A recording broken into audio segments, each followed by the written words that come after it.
Jadi bukan pintu puasa. Kalau kita masuk lah kita nahan lapar dan haus lagi gitu ya. Nama pintunya pintu Ar-Rayyan. Kalau Nabi dalam riwayat yang lain disebutkan pernah ngomong itu di sorga itu ada beberapa pintu, masing-masing pintu namanya pintu ibadahnya gitu. Jadi ada pintu sholat, ada pintu sedekah, ada pintu ibadah ini, pintu ini. Termasuk ada pintu Ar-Rayyan ini. Nah kemudian Abu Bakar radhiyallahu anhu sempat bertanya, ya Rasulullah, ada nggak sih? Jadi orang-orang nanti tuh yang rajin sholat bakal dipanggil lewat pintu sholat gitu.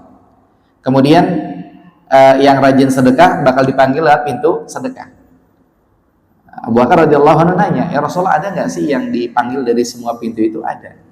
Kalau tidak salah disebutkan salah satunya adalah Abu Bakar radhiyallahu anhu. Nah, kalau dalam riwayat ini dikatakan di surga ada pintu namanya Ar-Rayyan.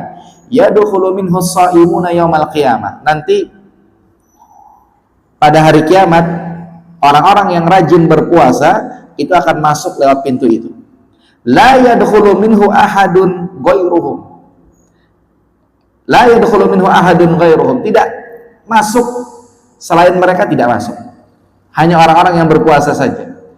Yuqal, nanti akan diumumkan itu. Aina shaimun, yang orang-orang yang berpuasa mana? Fayaqumun, kemudian mereka pada berdiri. La yadkhulu minhu ahadun ghairuhum.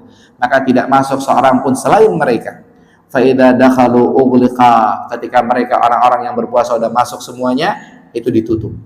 Falam yadkhul minhu ahadun, dan tidak ada yang masuk seorang pun selain mereka. Maka ini adalah fadilah-fadilah puasa, sehingga kita yang semangat puasa.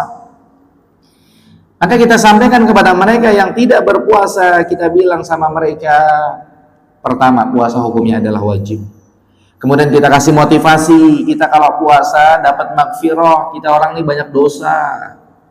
Kita bilang sama dia, puasa itu adalah tameng buat kita. Kalau ada orang rese sama kita, kita bilang sama dia, saya lagi puasa, saya nggak mau rese, saya nggak mau macam-macam lagi puasa. Kemudian kita bilang sama dia bahwasanya puasa ini pahalanya langsung dari Allah Subhanahu wa taala. Kita ingetin dia bau mulut orang yang berpuasa lebih harum daripada bau minyak wangi, minyak misik.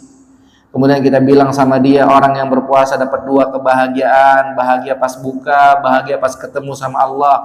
Kemudian kita kasih tahu dia, orang yang berpuasa nanti masuk pintu Ar-Rayyan di surga, yang lain kagak boleh. Biar dia melek, ya biar dia rajin berpuasa.